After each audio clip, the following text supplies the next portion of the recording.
이사야서 1장 9절 말씀입니다. 만군의 주께서 우리를 위하여 아주 소수의 남은 자를 남겨두지 아니하셨더라면 우리가 소돔과 같이 되고 고모라 같이 되었으리로다.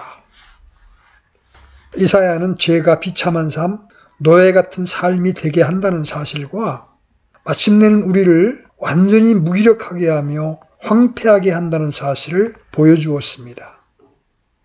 그러나 하나님께 감사드릴 것은 대언자가 거기서 끝내지 않았다는 사실입니다. 우리는 이제 9절 말씀을 살펴볼 것인데 이 9절이 이사야 1장에서 가장 중요한 것은 이사야 대언자의 가르침에서 일종의 전환점이 되기 때문입니다. 지금까지 그는 죄의 본질, 특성, 죄의 결과 등 죄에 대하여 묘사하고 자세히 설명해 왔습니다. 이것들은 아주 무서운 내용이었습니다. 우리는 이것을 믿어야 하고 받아들여야 합니다. 그러나 하나님께 감사드릴 것은 이사야 대언자는 그의 가르침 안에 있는 다른 면을 보여주는데 이 구절이 반환점이 되는 것은 여기에 한 가닥 희망이 제시되었기 때문입니다. 본문에 남겨두지 아니하셨더라면 이라는 말이 얼마나 놀라운 것입니까? 이 말이 복음 전체를 소개하며 이 복음은 제가 지금 여러분에게 보여드리고 싶은 바로 그것입니다. 저는 이 한 구절이 기독교 가르침의 완벽한 계율을 담고 있다고 생각하며 이런 방식은 성경이 아주 즐겨 쓰는 방식입니다. 성경은 이처럼 요약된 형태로 우리에게 교훈을 전해주기를 좋아합니다. 그래서 우리는 그 내용을 잘 기억할 수 있습니다. 예를 들어 요한복음 3장 16절을 봅시다. 하나님께서 세상을 이처럼 사랑하사 자신의 독생자를 주셨으니 이것은 누구든지 그를 믿는 자는 멸망하지 않고 영존하는 생명을 얻게 하려 하심이라. 단 한마디로 말한 복음이죠. 그리고 그 복음은 이 구절에서도 똑같습니다. 저는 이 구절에 있는 복음의 진수를 세 가지 제목으로 요약해 보려고 합니다. 첫째는 죄는 완전한 파괴라는 벌을 받을 만한 이유와 타당성이 있다는 것입니다. 만군의 주께서 우리를 위하여 아주 소수의 남은 자를 남겨두지 아니하셨더라면 우리가 소돔같이 되고 고모라같이 되었으리로다. 그들에게 무슨 일이 일어났습니까? 평원에 있는 도시 소돔과 고모라는 완전히 파괴되었습니다. 창세기에 아브라함이 자기가 살고 있던 꼭대기에서 멀리 이 아름다운 도시들을 내려다보고 있었다는 구절이 있습니다. 이 도시들은 번성하였고 그래서 행복과 즐거움으로 가득 차 있었으며 사람들은 즐거운 나날을 보내고 있었습니다. 그런데 갑자기 그 도시들이 사라졌습니다. 창세기 19장 28절은 이렇게 묘사합니다. 소돔과 고모라와 그 평야의 온 땅 쪽을 쳐다보고 바라보니 보라 그 지방의 연기가 용광로의 연기처럼 치솟더라. 완전한 파괴였습니다. 그리고 대언자는 우리들을 보면 우리 역시도 정확하게 그렇게 되어야 마땅하다고 말합니다. 성경의 가르침에 의하면 이것이 우리 각자에게도 진리라는 사실입니다. 하나님께서 당신의 천사들을 보내셔서 평원에 있는 그 도시들을 파괴하신 것은 그들의 죄에 대한 형벌이었습니다. 롯은 애써서 이 사람들을 설득하고 사악한 길에서 떠나라고 말했었습니다만 그들은 들으려 하지 않았습니다. 마침내 하나님께서 말씀하셨습니다. 그들의 죄와 악과 불의 때문에 내가 이 도시들을 무너뜨리려고 한다. 앞서 살펴본 대로 대언자 이사야는 여기서 그의 동족들에게 말합니다. 우리의 죄악 때문에 아무것도 남지 않는 전적인 붕괴를 당하는 것이 마땅하다. 이사야는 이에 대해 변명의 여지가 없다고 말하고 있습니다. 이것은 첫 번째 단계입니다. 우리는 인류의 한 사람으로서 완전한 멸망에 다른 것을 받을 자격이 없다는 사실을 알아야 합니다. 이 사실을 인정하십니까? 많은 사람들이 이런 말을 합니다. 왜 하나님께서는 전쟁을 멈추게 하시지 않습니까? 왜 이런 일 저런 일 그 외에 다른 일들을 종식시키지 않습니까? 그들은 이 세상의 상태가 하나님 탓이라고 생각합니다. 그러나 사람들이 그렇게 말하는 한 어떤 희망도 없습니다. 여기서 이사야가 이스라엘 자손들을 위해 한 일은 그들이 단 한 가지의 변명도 없다는 사실을 인정하고 진노를 푸시기를 간청할 수도 없음을 인정하고 그분의 긍휼이 없다면 완전한 파멸이 있을 것임을 고백하는 것입니다. 그러면 왜 사람들은 용서함 받기에는 전혀 부적절할까요? 처음에 존재했던 사람들의 모습을 보십시오. 하나님의 형상으로 지음받았고 낙원에 살았고 하나님과의 교제와 교통에 있어 철저히 완벽했고 누구나 원하는 모든 복을 누렸던 아담과 이브를 위해 어떤 변론이 있겠습니까? 그들이 무슨 짓을 했습니까? 그들은 의도적으로 하나님을 거역했습니다. 즉 그들은 하나님께 불순종했으며 그들 자신의 의지를 주님의 의지보다 앞세웠습니다. 이들에 대해 무슨 변명이 있겠습니까? 어떤 항변을 내놓을 수 있겠습니까? 그들이 무지해서 그랬다고 변명할 수 있을 겁니다. 그러나 그렇지 않았습니다. 그들은 들었으며 경고를 받았습니다. 아무것도 그들을 위해 변명할 말은 없습니다. 그들은 항변할 말이 없었고 낙원에서 쫓겨날만 했을 뿐 아니라 완전히 그리고 영원히 파멸될 만 했습니다. 그러면 그들 이후에 태어난 사람들은 어떻습니까? 똑같지 않습니까? 인간들을 위해 무슨 말을 해줄 수 있습니까? 죄에 대한 하나님의 벌을 감해달라는 어떤 항변을 내놓을 수 있습니까? 우리를 몰랐다고 주장할 수 없습니다. 누구도 나는 몰랐습니다라고 말할 수 없습니다. 하나님께서는 성경에서 우리에게 무엇을 기대하고 계시는지, 우리에게 무엇을 요구하시는지, 어떤 종류의 삶을 우리가 살기를 원하시는지를 확실하고 분명하게 말씀하셨습니다. 십계명이 있습니다. 이 십계명은 세월이 흐르는 동안 알려졌습니다. 설령 하나님께서 당신의 종 모세에게 율법을 주시지 않으셨다 하더라도 우리 모두는 양심을 가졌으며 그리고 우리의 양심은 우리에게 변명도 듣지 않고 선고를 내립니다. 우리 각자에게는 옳고 그름, 선하고 악함에 대한 의식이 있습니다. 그리고 우리 모두는 나쁜 일인 줄 알면서도 여전히 그런 일들을 해왔으며 옳은 일인 줄 알면서도 그 일들을 행하지 않았음을 고백해야 합니다. 로마서 7장 19절 내가 원하는 선은 내가 행하지 아니하고 도리어 내가 원치 아니하는 악을 곧 그것을 내가 행하기 때문이라. 사람들은 의도적으로 양심의 소리를 무시합니다. 우리는 미리 우리에게 경고하고 미리 우리를 정죄하는 내면에서 나오는 이런 충고를 거스려서 계속 전진합니다. 그러므로 변명이 있을 수 없습니다. 그뿐 아니라 역사도 우리에게 말해줍니다. 성경에 나타난 역사가 있으며 세속의 역사가 이를 입증해 줍니다. 하나님께 불순종하는 민족들과 나라들에게 어떤 일이 일어났는지를 우리는 읽어보았습니다. 그 모든 것이 우리 앞에 있는 이 본문에 있습니다. 우리는 하나님의 친백성 이스라엘에게 어떤 일이 일어났는지를 보았습니다. 그들이 하나님께 불순종했을 때 포로로 잡혀가고 그들의 도시는 파괴되었습니다. 그 모든 것이 이 본문에 있습니다. 위대한 사람들의 경우에서 이런 것을 볼 수 있습니다. 그들이 죄를 지으면 고통을 당했습니다. 그런 일이 그들의 전기 어디에나 있습니다. 인류의 경험을 통해 죄된 삶은 아주 위험한 삶이며 종국에는 비참함과 지독한 가난과 무기력한 삶이 됩니다. 사람은 이 모든 것을 압니다. 하지만 그러한 줄 알고 있으면서도 여전히 그렇게 살아갑니다. 그러나 이 모든 일에도 불구하고 은혜로운 기독교 복음이 제시되고 있습니다.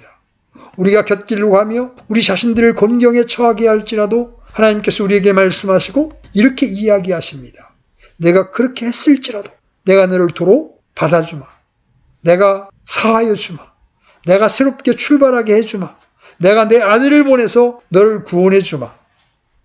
그러나 세상은 그 복음을 거부했습니다. 우리 주님 자신이 그 점을 이런 말로 설명하셨습니다. 요한복음 3장 19절입니다. 정죄는 이것이 곧 빛이 세상에 왔을 때 사람들이 자기 행위가 악함으로 빛보다 어둠을 더 사랑한 것이니라. 빛이 세상에 왔습니다. 그럼에도 불구하고 사람들의 하나님을 향한 태도는 어떻습니까? 거만하며 비판적입니다. 경멸합니다. 현대인들은 하나님이 계시다면 왜 전쟁을 중단시키지 않습니까? 왜 이런저런 일을 하지 않습니까? 라고 말합니다. 사람들은 하나님을 대항하며 비난합니다. 그리고 거만한 태도로 감히 하나님 앞에서 자기들의 의견을 내놓습니다. 그 의견들이 옳습니까? 우리가 생각해보고 있는 이 모든 것에도 불구하고 현대인들은 고의적으로 하나님께 불순종할 뿐 아니라 아주 자랑스럽게 불순종하며 자신들이 똑똑하다고까지 생각합니다. 그뿐 아니라 하나님을 무시합니다. 이들은 두려워할 줄 모릅니다. 현대인들은 하나님께서 당신의 사랑하는 아들의 복음 안에서 하신 은혜로운 제의를 거절합니다. 그 결과 어떤 말을 듣게 됩니까? 반복해서 말씀드립니다. 그런 인류를 위해 어떤 변론을 하겠습니까? 죄에 대해 내려진 하나님의 선고를 어떤 말로 경감시키겠습니까? 주의 앞과 그분의 영광의 권능에서 떠나 영존하는 파멸로 형벌을 받을 사람들을 벌하시는 하나님을 말리기 위해 무슨 말을 할 수 있겠습니까? 하나님께서 소돔과 고모라를 멸하실 때 모든 인류를 멸하셨음들 무슨 근거로 불평할 수 있겠습니까? 여기까지가 복음의 첫 번째 가르침입니다. 우리는 알아야 하고 고백합니다. 만군의 주께서 우리를 위하여 아주 소수의 남은 자를 남겨두지 아니하셨더라면 그것이 우리에게 일어난 일이 되었을 것이며 우리는 바보가 되어 입을 열 수가 없었을 것입니다. 죄 많은 민족이요 불법을 짊어진 백성이요 악을 행하는 자들의 씨요 부패시키는 자식들이로다. 하나님께서 우리 모두를 영원히 없애버리신다 해도 그분을 거스려 말할 한마디의 불평도 없을 겁니다. 이사야는 이 나라에 대해서도 이 점을 인정합니다. 자기 자신에 대해서도 인정합니다. 이는 6장에서 그가 말하는 것을 듣는 바 바로 그 내용입니다. 6장 5절에서 이사야는 이렇게 말합니다. 내게 화가 있도다. 내가 망하게 되었도다. 나는 입술이 부정한 사람이요 또 입술이 부정한 백성의 한가운데 거하거니와 내 눈이 왕 곧 만군의 주를 보았도다. 성경에 있는 다른 모든 하나님의 성도들마다 이 점을 똑같이 인정했습니다. 시편 51편에서 다윗을 보십시오. 내가 오직 주께만 죄를 짓고 주의 눈앞에서 이 악을 행하였사오니 이로써 주께서 말씀하실 때에 의롭게 되시고 판단하실 때에 깨끗하시리이다. 다윗은 자신을 변론하고 있는 것이 아닙니다. 그는 울며 긍휼을 간구하고 있습니다. 다윗이 일어나 이렇게 말하고 있는 것이 아닙니다. 오 하나님, 내가 엄청난 유혹을 받았고 마침내는 아주 인간적인 일을 행했을 뿐입니다. 왜 내가 이렇게 할 수밖에 없었을까요? 나를 너무 무섭게 몰아세우지 마십시오. 주님께서는 왜 나무라십니까? 아닙니다. 다윗은 그렇게 말하지 않았습니다. 다윗은 오 하나님, 제게 긍휼을 베풀어 주시옵소서 이렇게 말하고 있는 것입니다. 이것은 세리와 바리새인의 비유에서 우리 주님께서 칭찬하신 세리의 태도입니다. 바리새인은 거만하며 자신을 의롭다고 생각했으며 자신의 선행을 자랑했습니다. 그러나 가련한 세리는 하늘을 우러러보지도 못하고 단지 이렇게 부르짖었습니다. 하나님이여, 죄인인 내게 긍휼을 베푸소서. 우리 주님께서 말씀하셨습니다. 이 사람이 바로 의롭다 하심을 받고 자기 집으로 내려간 사람이며 정당함을 주장할 권리가 없음을 인정한 사람이며 자신은 철저한 죄인이며 그래서 핑계와 변명이 있을 수 없음을 인정한 사람이다. 그가 할 수 있는 일은 하나님의 발 앞에 엎드려 긍휼과 자비를 얻고자 부르짖는 것밖에 없습니다. 제가 이 점을 강조하는 것은 이것이 복음에 대한 가장 중요한 사전 준비이기 때문입니다. 여러분이 하나님께서 주시는 복과 주 예수 그리스도께서 주시는 복, 그리고 기독교 복음에서 얻을 수 있는 복을 알고 싶다면 여러분이 행해야 하는 첫 단계는 그 복들을 요구할 자격이 전혀 없으며 단지 형벌과 지옥밖에 받을 자격이 없음을 인정하는 것입니다. 만일 여러분이 여전히 자신을 변명하기 위해 노력하고 있다면, 하나님께서 여러분에게 불공평하시다고 느낀다면 하나님께서 여러분에게 무인정하시다고 생각하신다면, 또는 하나님께서 여러분이 가진 것을 도로 빼앗아 간다고 생각된다면 여러분은 아직도 그리스도인이 아닙니다. 여러분은 여전히 반역하는 아담과 이브의 위치에 있는 것입니다. 구원을 받고 하나님과 그분이 주시는 복을 받은 사람은 저는 혐의를 인정합니다. 저는 반역자였고 더럽고 추한 사람이었습니다. 하나님께서 저를 없애버리시고 지옥에 던져 넣으신다 해도 아주 정당한 일을 하시는 것이며 저는 불평할 근거가 없습니다라고 고백합니다. 비길 데 없는 하나님의 긍휼을 얻는 일에 철저하게 무기력에 빠져 있는 그대로의 여러분 자신을 내려놓을 때까지는 구원의 복을 결코 알지 못할 것입니다. 소돔과 고모라는 우리 각 사람 안에 있습니다. 즉 같은 형태로는 아니지만 욕망, 악, 그리고 더러움 등이 요즘 도시에는 엄청나게 많습니다.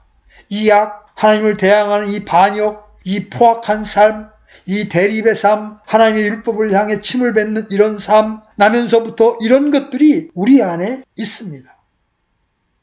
하나님께서 단지 공의와 의와 율법의 관점으로만 보신다면 여러분을 주님의 면전에서 쫓아내어 영원한 파멸에 던져 넣으실 아주 정당한 권리를 갖고 계심을 기꺼이 고백해야 한다는 것입니다.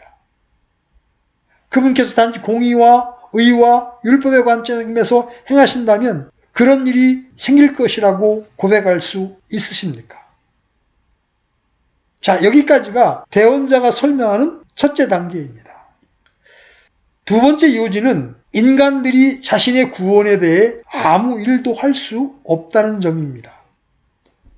어떤 사람은 이렇게 질문할 수 있습니다. 당신은 그걸 어떻게 알게 됐습니까? 그 답은 여기 있습니다. 만군의 주께서 우리를 위하여 아주 소수의 남은 자를 남겨두지 아니하셨더라면 우리가 소돔같이 되고 고모라같이 되었으리로다. 이사야가 말하고 있는 바를 아시겠습니까? 하나님께서 어떤 일을 하지 않으셨다면 그 결과는 멸망이었을 겁니다. 이 말은 우리가 아무것도 할 수 없다는 뜻입니다. 이제 다시 말하거니와 복음과 연관지어 볼 때 가장 중요한 요지입니다. 사람들은 스스로를 구원할 수 없음을 깨닫기 전에는 결코 구원받을 수 없습니다. 우리가 스스로를 구원할 수 있다고 생각하는 것보다 구원에서 멀어지게 하는 것은 없습니다. 여기 이사야가 말하고 있는 말은 사람들은 전적으로 무능하다는 것입니다. 그러면 사람들이 할 수 없는 것은 무엇입니까? 첫째, 하나님을 피할 수 없습니다.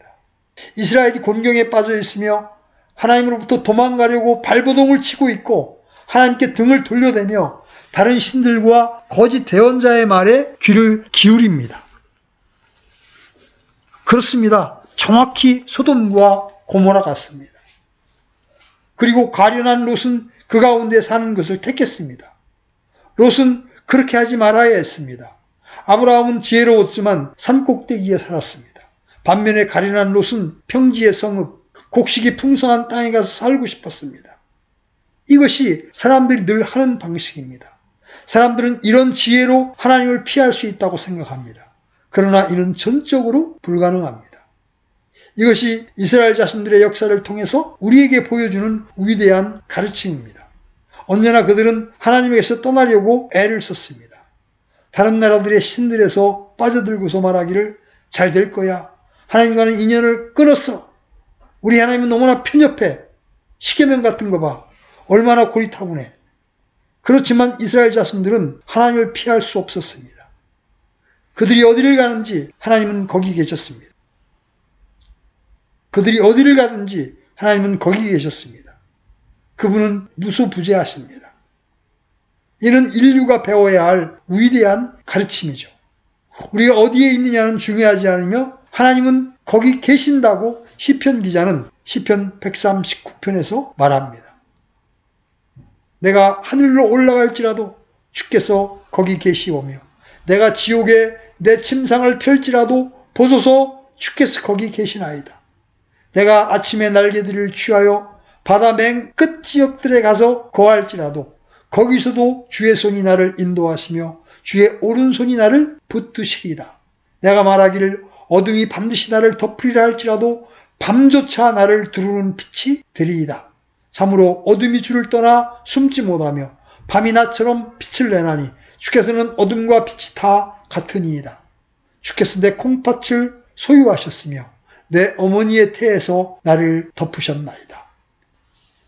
사람들은 하나님에게서 벗어날 수만 있다면 행복을 찾을 수 있을 거라고 생각하지만 그렇게 할 수 없습니다. 하나님은 하늘의 지킴이십니다. 나는 그분으로부터 밤낮으로 도망쳤습니다라고 프란시스 톰슨은 말했습니다. 사람들은 오랫동안 하나님께로부터 벗어나려고 노력해왔습니다. 사람들은 이렇게 말했습니다. 하나님은 없으며 필요하지도 않다. 우리는 많이 배워서 똑똑해졌어. 과학을 알게 됐고 그러니 이젠 우리의 힘으로 완벽한 세상을 만들 거다. 사람들은 하나님과 관계를 끊었다고 말하지만 그러지를 못했습니다. 하나님께서 개입하셔서 그들의 계획을 뒤엎어 놓으셨습니다. 우리가 회개하지 않고 하나님께로 돌아서지 않는다면 하나님의 형벌이 임할 것입니다. 하나님을 피할 수는 없습니다. 사람은 힘이 없습니다. 하나님의 형벌을 피할 수 없습니다.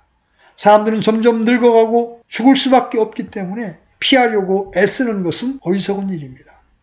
그리고 그 죽음의 자리에서 하나님께서는 여러분과 만나실 것이기 때문에 여러분은 달아날 수 없을 것입니다. 사람은 무력합니다. 그래서 그 영혼은 약해져 갑니다. 생명은 사라져가고 거기서 하나님과 얼굴과 얼굴을 대하여 보게 됩니다. 다른 면을 살펴봅시다. 여러분은 하나님을 피할 수 없을 뿐 아니라 그분과의 관계를 바로잡는 문제에서도 절대로 아무것도 할 수 없습니다. 여러분은 스스로 이렇게 말할지도 모르겠습니다. 맞습니다. 나는 하나님에게서 살아날 수 없음을 압니다. 나는 죽어서 심판대에 하나님 앞에 서야 한다는 것을 압니다. 그래서 이제 하나님과의 관계를 바로잡는 일을 시작했습니다. 그러나 어떻게 여러분이 그 일을 하려고 합니까? 저는 여러분이 아무것도 할 수 없다는 사실을 증명해 줄 일을 말하고자 합니다. 여러분은 여러분 안에 하나님을 향한 열망을 창조해낼 수도 없습니다. 로마서 8장 7절은 이렇게 말씀하십니다. 육신적인 생각은 하나님의 법에 복종하지 아니할 뿐 아니라 참으로 그리할 수도 없으므로 하나님과 원수되는 것이니라. 여러분과 제가 스스로 하나님을 원하도록 만들려면 우리의 본성을 바꿔야 하며 우리의 마음을 바꿔야 하는데 그렇게 할 수 없습니다. 자연적인 본성은 하나님을 미워하며 그 어떤 것을 동원한다 해도 본성이 스스로 하나님을 갈망하게 할 수는 없습니다. 사람이 하나님을 찾을 수 있습니까? 그들은 이 말로 확신을 갖고 이렇게 말할 수 있을 겁니다. 맞습니다. 저는 하나님이 계시며 제가 그분을 찾을 수 없다는 사실에 동의합니다. 그리고 하나님을 찾기 시작합니다. 그러나 하나님을 찾지 못합니다. 역사의 여명기에 살았던 욥이라는 사람이 있습니다. 그에 대한 이야기를 성경에서 읽을 수 있는데 욥기에는 영원하고 단회적인 질문을 하고 있습니다. 사람이 하나님을 찾을 수 있으랴? 사람은 할 수 없습니다. 욥은 욥기 23장 3절에서 이렇게 말합니다. 어디에서 그분을 만날지 내가 알 수 있다면 얼마나 좋을까? 사도 바울은 오랜 세월 뒤에 와서 같은 내용을 말해 주었습니다. 고린도전서 1장 21절입니다. 하나님의 지혜에 있어서는 세상이 지혜로 하나님을 알지 못하므로 헬라의 철학자들은 하나님을 찾으려고 애썼지만 찾지를 못했습니다. 그들은 다른 신이 있음을 알았습니다.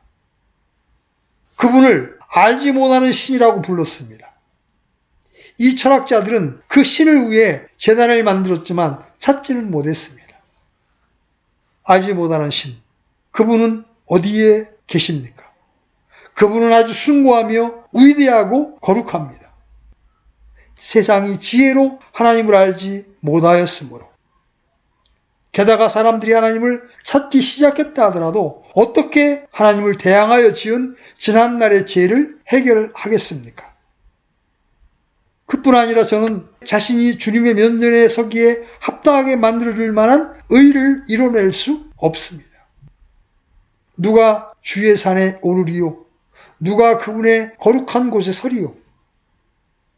타오르는 불길 가운데 머무를 자가 누구겠습니까? 하나님은 빛이시요 그분 안에는 전혀 어둠이 없다는 것이라. 그분은 모든 점과 얼룩을 봅니다.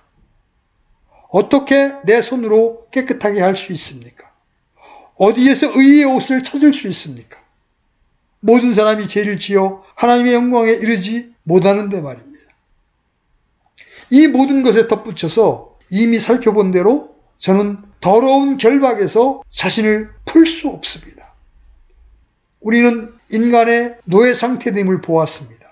욕망의 노예, 마귀의 노예, 세상 정신의 노예.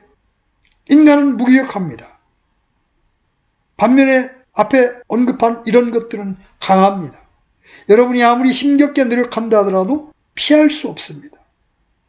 이것이 사람들의 현 상태입니다. 사람들은 자신의 구원을 위해 아무것도 할 수 없습니다. 아무도 세상과 육신과 마귀를 정복할 수 없습니다. 아무도 하나님의 율법을 다 지킬 수 없습니다. 어떤 사람은 저는 항상 많은 선을 행했습니다라고 말할 겁니다. 그러나 하나님 보시기에는 여러분의 선은 더러운 걸레일 뿐입니다. 이는 제가 선택한 용어가 아니라 성경에 있는 단어입니다. 우리의 의는 다 더러운 누더기 같습니다. 사도 바울은 이것을 배설물, 똥이라고 부릅니다. 그러나 무엇이든지 내게 이득이던 것들을 곧 그것들을 내가 그리스도를 위하여 손실로 여겼으며 참으로 확실히 모든 것을 손실로 여김은 그리스도 예수 내 주를 아는 지식이 뛰어나기 때문이라. 내가 그분을 위하여 모든 것에 손실을 입고 그것들을 단지 배설물로 여김은 내가 그리스도를 얻고. 여러분, 하나님 앞에서 여러분의 선행에 대해 논하지 마십시오. 선행이란 철저한 완전, 흠없는 거룩함입니다. 그리고 여러분이 하는 일이란 더럽고 추하며 아무 도움이 되지 않습니다. 그래서 모든 인간들의 일이란 전적으로 무기력하며 가망이 없습니다. 만군의 주께서 우리를 위하여 아주 소수의 남은 자를 남겨두지 아니하셨더라면 우리가 소돔같이 되고 고모라같이 되었으리로다. 마지막 원리는 우리의 구원은 전적으로 하나님께 달려있다는 것입니다. 만군의 주께서 우리를 위하여 아주 소수의 남은 자를 남겨두지 아니하셨더라면, 그러나 하나님께서는 남겨두셨습니다. 이사야가 그의 동족들에게 말했습니다. 하나님께서 남은 자를 남겨두지 아니하셨다면 우리 각자는 멸망당했겠지만 하나님께서 소수의 남은 자를 남겨주셨다. 우리는 아무것도 할 수 없었고 완전히 무기력하고 지옥 가는 거 말고는 받을 자격이 없지만 우리는 구원을 받았습니다. 바로 그분께서 그 일을 행하셨습니다. 이것이 복음의 영광이며 소돔과 고모라의 이야기에서 우리에게 완벽하게 제시되었습니다. 멸망당한 롯과 그의 가족도 하나님께서 그들을 구해내지 않으셨다면 멸망당했을 겁니다. 하나님의 천사들이 그들에게 와서 말했습니다. 달아나라. 달아나서 너희들의 생명을 구하라. 하나님께서 임하셔서 이 성읍들을 멸하려 하신다. 빠져나가라. 빨리 나가라. 창세기 기록은 이렇게 말하고 있습니다. 그러나 롯이 망설임에, 롯이 천사들의 경고를 들었음에도 불구하고 그는 지체했으며 그의 아내들과 딸도 그러했습니다. 그래서 천사들이 와서 롯과 그의 가족들의 손을 잡고 끌어냈습니다. 그들이 억지로 끌려 나오지 않았다면 그들은 완전히 멸망했을 겁니다. 구원은 전적으로 하나님께 속한 것입니다. 구원은 처음부터 끝까지 하나님의 일입니다. 시편 130편 4절은 이렇게 말씀하십니다. 그러나 용서가 주께 있사오니 이것은 그들이 주를 두려워하게 하려 하심이니이다. 보십시오. 만군의 주께서 해 놓으셨습니다. 우리가 전할 복음이 있다는 사실이 얼마나 놀라운 일인지 생각해 보셨습니까? 왜 당신은 그 일이 놀라운 일이라고 말합니까? 이렇게 어떤 사람은 물을 겁니다. 저는 이렇게 대답하겠습니다. 여러분에게 분명히 밝혔듯이 하나님은 우리 중 누구도 구원하셔야 할 의무를 지고 계시지는 않습니다. 그러나 주님은 우리를 구원하셨습니다. 우리가 업신여기고 불쾌하게 했던 하나님, 우리가 모독했던 하나님, 바로 그분이 우리를 구원하셨습니다. 우리를 멸망에 던지실 권능을 가지신 그분, 이 만군의 주께서 우리의 구원에 있어서 그리고 우리의 구속을 위해 동일한 능력을 사용하십니다. 이 얼마나 놀라운 일입니까? 우리 주님께서 한 번은 두려워하는 제자들에게 이렇게 말씀하셨습니다. 누가복음 12장 4절로 6절입니다. 내가 내 친구인 너희에게 이르노니 몸을 죽이고 그 뒤에는 더 이상 아무것도 하지 못하는 자들을 두려워하지 말라. 오직 너희가 두려워할 분을 내가 너희에게 알려주리니 곧 죽인 뒤에 지옥에 던져 넣을 권능이 있으신 그분을 두려워하라. 참으로 내가 너희에게 이르노니 그분을 두려워하라. 참새 5마리가 이 아시리온에 팔리지 아니하느냐. 그러나 하나님 앞에서는 그것들 중에 하나도 잊히지 아니하느니라. 그것은 하나님의 능력입니다. 그분이 오직 그분만이 지옥에 던지실 수 있습니다. 그러나 그분은 우리를 하늘에 들어가게 하는 바로 그 능력을 사용하십니다. 그러면 왜 그분은 그런 일을 하십니까? 그 답은 그분 자신의 성품 탓입니다. 그분이 사랑의 하나님이시기 때문입니다. 하나님은 왜 누구든지 구원하십니까? 그분이 사랑이시기 때문입니다. 하나님은 사랑의 하나님, 은혜의 하나님, 긍휼의 하나님이시며 관대하신 하나님, 동정의 하나님이시기 때문입니다. 불경한 자들의 죽음에서 기쁨을 찾기보다는 그들이 돌이켜 구원받기를 원하시는 하나님이시기 때문입니다. 무엇 때문에 하나님께서는 구원의 길로 인도하십니까? 오직 하나님 자신의 애정과 동정심 때문입니다. 그러나 이 놀라운 구원의 방법을 계획하고 고안하고 준비하실 때 보여주신 하나님의 지혜를 보십시오. 그리고 그분의 능력에 대해 생각해 보십시오. 이사야는 그 하나님을 만군의 주라고 부르고 있는데 그 뜻은 하나님을 하늘과 모든 항성과 행성과 성운을 지으신 별들을 지으신 하나님이라는 뜻입니다. 그분은 그것들을 통제하십니다. 말하자면 그것들은 하나님의 손바닥 위에 있습니다. 그분의 능력에는 끝이 없으며 그 능력이 바로 우리의 구원을 위해 사용하신 능력입니다. 이것이 바로 우리를 마귀의 손에서 죄와 욕망과 부끄러움과 악에서 지옥 자체에서도 건져줄 수 있는 힘입니다. 이 능력이 우리를 새롭게 창조할 수 있는 그 능력입니다. 그 능력은 우리에게 새로운 마음과 정신 그리고 새로운 희망, 새로운 출발인데 이것이 하나님의 권능, 만군의 여호와의 권능입니다. 이것이 우리를 돕기에 충분하고 우리의 여성을 이끌어가기에 충분하며 우리로 마지막 원수인 죽음과 맞서게 하며 마침내 하늘에 들어가도록 인도하며 영원한 영광으로 들어가기에 충분하게 하는 유일한 능력입니다. 만군의 주께서 우리를 위하여 아주 소수의 남은 자를 남겨두지 아니하셨더라면 이것은 이론이 아니며 아름다운 이야기나 경건한 희망이 아닙니다. 이사야는 실상 이렇게 말하는 셈입니다. 하나님께서 이 일을 하셨습니다. 이 순간 우리는 결코 이 자리에 있지 않았지만 하나님께서 이처럼 남겨두지 아니하셨다면 소돔과 고모라처럼 망했을 겁니다. 하나님은 유다를 위해 그 일을 하셨습니다. 그들은 바벨론으로 포로로 잡혀갔지만 남은 자로 돌아올 것입니다. 그들이 이집트에서 완전히 무기력했습니다. 수세기 전 하나님은 이스라엘을 이집트에서 데리고 나오셨습니다. 홍해를 가르시고 요단강을 가르시며 이스라엘을 데리고 광야를 지나시며 만나를 그들에게 주신 그 전능하신 손으로 이스라엘을 구해내신 분은 바로 하나님이셨습니다. 이것이 구원하시는 능력입니다. 그분은 처음에 여자의 씨가 뱀의 머리를 상하게 할 것을 약속하셨습니다. 그렇습니다. 우리를 구하기 위해 사탄보다 더 강한 존재가 필요했습니다. 어떤 인간도 그런 일을 할 수 없기 때문입니다. 둘째 아담, 그분은 누구이십니까?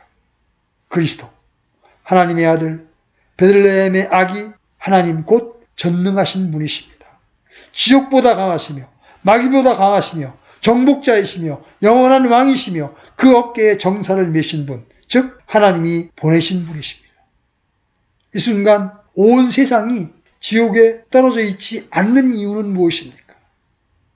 남은 자가 구원받아 영원한 영광에 거할 수 있는 이유는 또한 무엇입니까? 그 유일한 이유는 이것입니다. 바로 하나님께서 이 세상을 사랑하셔서 자신의 독생자를 보내주셨다는 것입니다. 여러분은 이사야서 1장 9절의 본문에서 이 아니하셨더라면이라는 단어에서 평안을 얻으십니까? 이 단어를 굳게 붙잡습니까? 하나님께서 독생자를 이 세상에 보내셔서 여러분이 받아야 할 벌을 십자가에서 담당하셔서 여러분을 붙잡으시고 어둠의 왕국에서 건져내셔서 당신의 사랑하는 아들의 왕국으로 옮기셨음을 인정하십니까? 여러분 그 사실을 알고 계십니까? 내가 복음을 부끄러워하지 아니하노라. 바울은 로마서에서 이렇게 썼습니다. 왜요? 모든 믿는 자에게 구원을 주시는 하나님의 권능이기 때문입니다. 여러분은 만군의 주의 능력으로 구원받았습니다. 전능하시고 영원하신 하나님, 처음에 여러분을 지으신 그 하나님께서 여러분을 새로 창조하실 수 있습니다. 그분은 사람을 새 사람으로 만드실 수 있으며 자신의 거룩한 성품을 다시 한번 주셔서 영원한 영광 중에 그분과 함께 안전하게 살 때까지 여러분을 이끄실 것입니다. 신자들은 바로 이러한 하나님의 사랑